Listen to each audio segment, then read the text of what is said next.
Estudo Bíblico no ar, paz do Senhor, povo de Deus, eu sou o pastor Mateus, estamos aqui mais um dia para estudar a Bíblia junto com você e eu estou aqui hoje em nome do Senhor Jesus para falar de Gênesis no capítulo 3. Nós estudamos já o capítulo 1, capítulo 2 e agora nós estamos no capítulo de número 3. Esse estudo hoje está impactante, viu, gente? Esse estudo hoje a gente tem muita coisa para abordar. Por quê? Porque aqui inicia a queda do homem. Nós falamos da criação, né? Nós falamos depois da mulher e da árvore, e agora nós vamos falar da queda, como aconteceu a queda, o que foi essa queda, como foi. Então fica aí porque esse estudo hoje está maravilhoso. E para você que não é inscrito no canal, seja muito bem-vindo e eu te convido a se inscrever nesse canal também para você estudar a Bíblia comigo, ter acesso a todos os conteúdos cristãos que são postados aqui. Também eu te convido a ativar o sininho, dar aquele joinha que vai me fortalecer bastante, amém? E eu creio que Deus vai falar com você através desse canal. E você que já é inscrito, você já é de casa, vamos junto em mais um Estudando a Bíblia. Gente, hoje é o capítulo de número 3 e nós vamos começar desde o primeiro versículo porque é algo muito interessante. Então hoje nós vamos falar sobre a tentação e sobre a queda do homem, amém?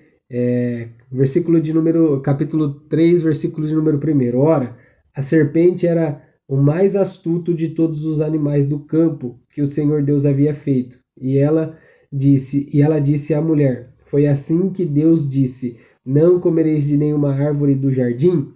Olha, gente, isso aqui começa a ficar interessante a partir de um ponto principal, né? A partir de um pressuposto aqui.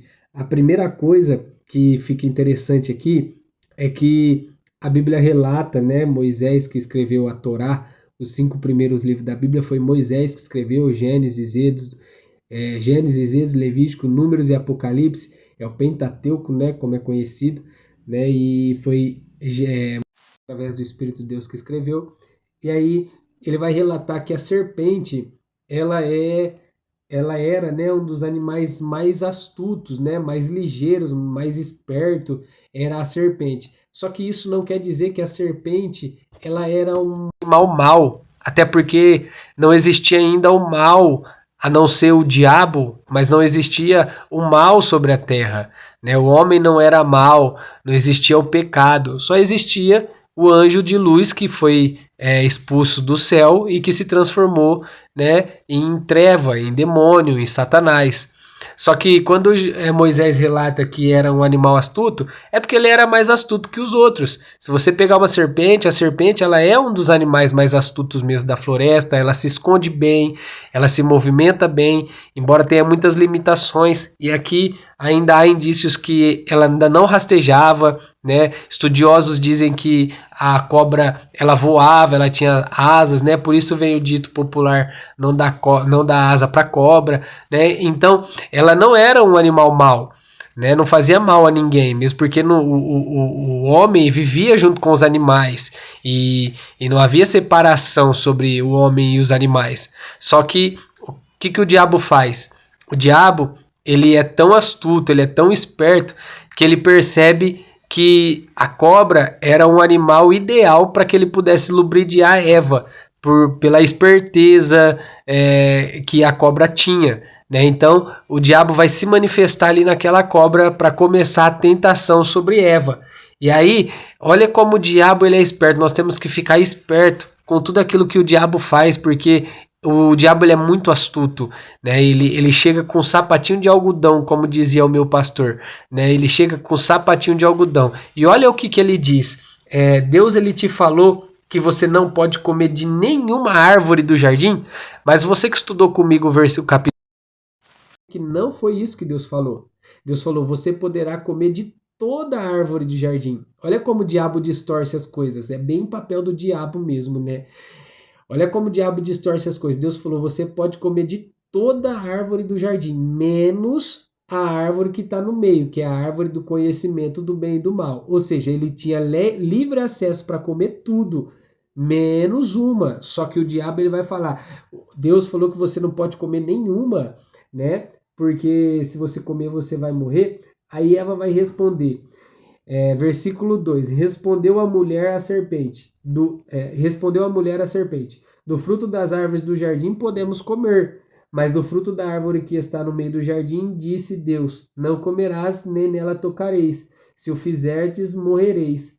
Disse a serpente à mulher: Com certeza não morrereis. Ou seja, a serpente estava querendo lubrificar a Eva. A serpente estava dizendo: Você não vai morrer, pode ficar tranquila. Né? No versículo 5 diz assim: ó, a serpente continua falando: Na verdade, Deus sabe que no dia em que comerdes desse fruto, os vossos olhos se abrirão e sereis como Deus, conhecendo o bem e o mal. Perdão.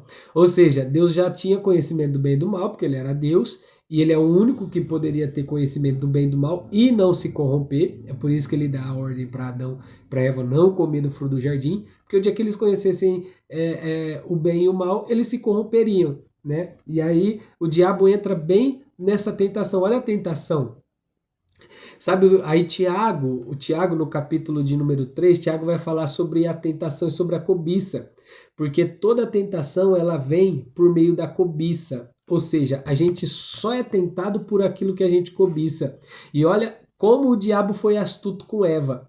O diabo olhou para Eva e disse: se você comer, Deus sabe que você vai ficar igual a ele, que você vai ser igual a ele. Né? E aí Eva ficou tentada com aquilo. Poxa, eu quero ser igual a Deus. E qual era o maior desejo do diabo? Quando em Ezequiel vai dizer que ele pensa, ainda quando ele era um anjo de luz, ele pensa em seu coração e diz: eu subirei ao mais altos céus, das mais altas nuvens, e me assentarei no trono, né? E serei semelhante ao Altíssimo. O desejo do diabo era ser igual a Deus. Né? Olha que interessante, ele vai seduzir Eva justamente com essa tentação em que ele mesmo foi tentado pela sua própria cobiça. E aí Eva vai dizer assim: então, vendo a mulher que a árvore era boa para comer, agradável aos olhos e desejável para dar entendimento, tomou seu fruto, comeu e deu dele para o seu marido, que também comeu. Olha que lição que a gente tira desse capítulo, né? No capítulo 3. Que lição extraordinária para a gente levar para a nossa vida. Eva, ela foi tentada. Por quê? Porque ela olhou para o fruto e ela viu que era um fruto agradável para comer. E que aquele fruto, ele, além de ele ser agradável, ele era um fruto desejável. Só que fica de lição para a gente que nem tudo que é agradável e desejável aos nossos olhos faz bem para nós. É por isso que muita gente perde a bênção, por isso que muita gente morre espiritualmente, porque acaba fazendo o que é agradável aos olhos, desejável à carne, mas não renuncia por Deus. É por isso que nós vemos um índice muito alto de adultério, da criminalidade, porque tudo isso é agradável aos nossos olhos. O dinheiro, a fama, o prazer momentâneo, só que isso nos leva à morte espiritual. Né? Então ela comeu, ela deu para o seu marido que também comeu, e aí entra aquele debate, quem errou, se foi Eva, se foi Adão, se os dois eram uma só carne, quem errou foi os dois, se um erra, o outro erra junto. Amém? Então, para mim não existe esse debate, foi por causa de Eva ou foi por causa de Adão. Os dois eram uma carne só e os dois caíram, os dois pecaram. Né? E aí a Bíblia diz que os olhos deles foram abertos, eles começaram a enxergar a maldade, tanto que eles se cobrem, eles percebem que estão nu agora, eles se cobrem, ficam com vergonha um do outro, isso que eram marido e mulher. E aí no versículo de número 11, Deus desce na terra, Deus desce no Éden para ter com Adão, como fazia todo final de tarde, e aí ele diz: Deus lhe perguntou: quem te mostrou que estava nu? Comeste da árvore da qual te ordenei que não comesses? Deus, ele é onipresente, onisciente, onipotente. Deus, ele sabe de todas as coisas. Sim ou não? Né? E, com certeza, Deus sabe todas as coisas. Então, por que Deus pergunta se ele comeu? Porque Deus estava dando uma oportunidade para que Adão confessasse o seu pecado. Mas aí começa o que muitas pessoas fazem, um jogo de acusação, mas foi por causa dele, aí foi por causa dela, aí Eva fala, mas foi por causa da serpente, enfim.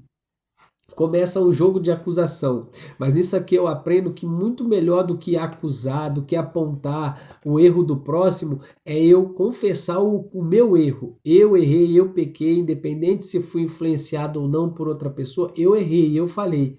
E eu aprendo que a confissão ela é mais agradável aos olhos do Senhor. Por isso que a Bíblia diz que aquele que confessa e ele alcança a misericórdia, ou seja, aquele que confessa e deixa o pecado, ele alcança a misericórdia de Deus.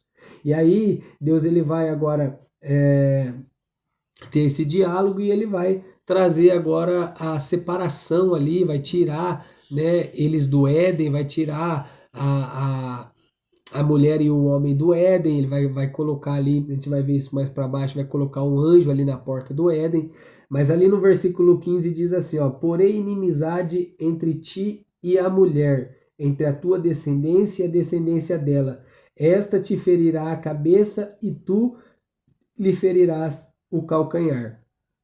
Agora, aqui Deus está falando com a cobra, aqui Deus está dando a punição para a cobra, Deus vai dar a punição para Eva, as dores multiplicadas para as mulheres do parto, vai dar a punição para Adão, ele vai ter que trabalhar, vai ter que suar para comer, porque até então ele não precisava fazer nada, estava tudo pronto para ele comer, para ele dar para a família dele, e aqui Deus ele vai dar a punição da serpente, e aqui eu quero entrar num aspecto aqui bem interessante, que muitos católicos usam esse versículo. Gente, eu tenho muito respeito pelos nossos irmãos católicos, tá? São os nossos irmãos, independente da crença deles, mas são os nossos irmãos também, tá? Mas muitos católicos usam esse versículo, esse texto isolado, sem contexto, para falar sobre a adoração a Maria, a qual eu tenho um respeito muito grande. Maria, que foi uma mulher agraciada por Deus, escolhida por Deus, uma mulher que não é santa, mas ela foi santificada,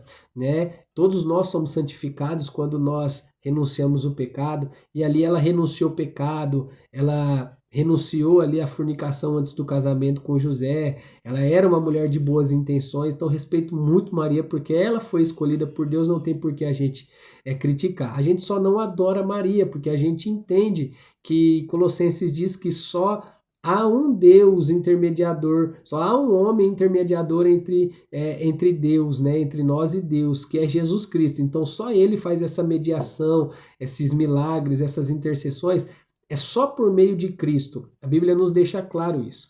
Então, aqui, olha que interessante, Deus ele vai falar para a serpente, porém inimizade entre ti e a mulher, entre a tua descendência e a descendência dela. Esta te ferirá a cabeça e tu lhe ferirás o calcanhar. Gente, se você pegar aqui tipologicamente e até numa exegese correta desse versículo, aqui Deus está falando não com a cobra, mas Deus está falando diretamente com o diabo. Então, quando Deus diz assim, porém inimizade entre ti, ele está falando com o diabo. E quando ele se refere à mulher aqui, ele não está falando do sexo feminino. Ele está dizendo assim, ó, entre ti e a mulher. Olha só, entre a tua descendência e a descendência dela. Ou seja, a descendência de quem? Do diabo. Todos aqueles que o diabo seduzisse, todos aqueles que fossem seduzidos e ganhos pelo diabo, como nós vemos pessoas que são do inimigo, Deus está falando disso, né? Por isso que a Bíblia diz que aquele que é inimigo aquele que é amigo de Deus é inimigo do mundo, e aquele que é amigo do mundo é inimigo de Deus, certo? Então é isso que ele está dizendo. Ele está falando com o diabo, com aquela descendência que ele fosse seduzir para brigar, para lutar contra a igreja do Senhor. E a mulher aqui não é o sexo feminino. A mulher aqui representa a igreja.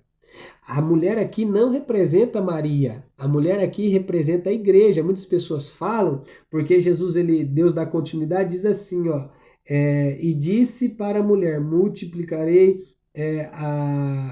grandemente a tua gravidez, como dará à luz o teu desejo para o teu marido. Enfim, no versículo 16, né, ele vai dar a punição para a mulher, aqui falando diretamente para a mulher. Mas quando ele está dizendo assim, ó, esta te ferirá a cabeça, ele está dizendo sobre a igreja, que Jesus nos deu autoridade para ferir as serpentes, os escorpiões, ou seja, os demônios.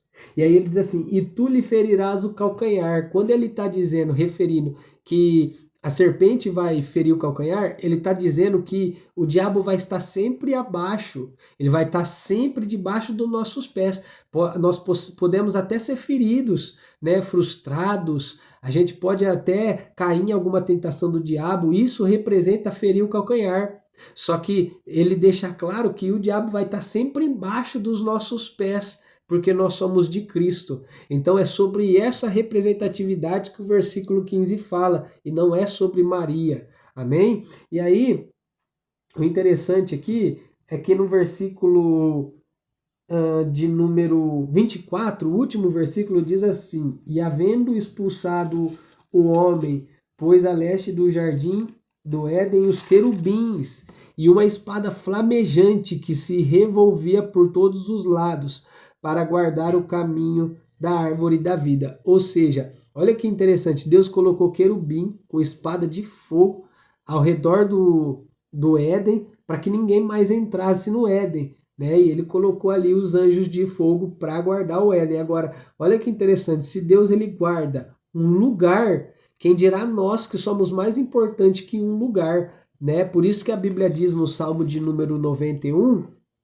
que 1000 cairão ao nosso lado, 10.000 à nossa direita, mas que nós não seremos atingidos justamente porque nós estamos guardados debaixo da mão do Altíssimo. Amém? Gente, esse foi mais um estudo bíblico. Espero que você tenha gostado. Compartilhe esse vídeo, deixe o joinha, deixe o seu comentário aí do que você achou desse estudo, se isso te edificou e que Deus possa abençoar a sua vida uma vez mais. Deus abençoe, gente. Paz do Senhor.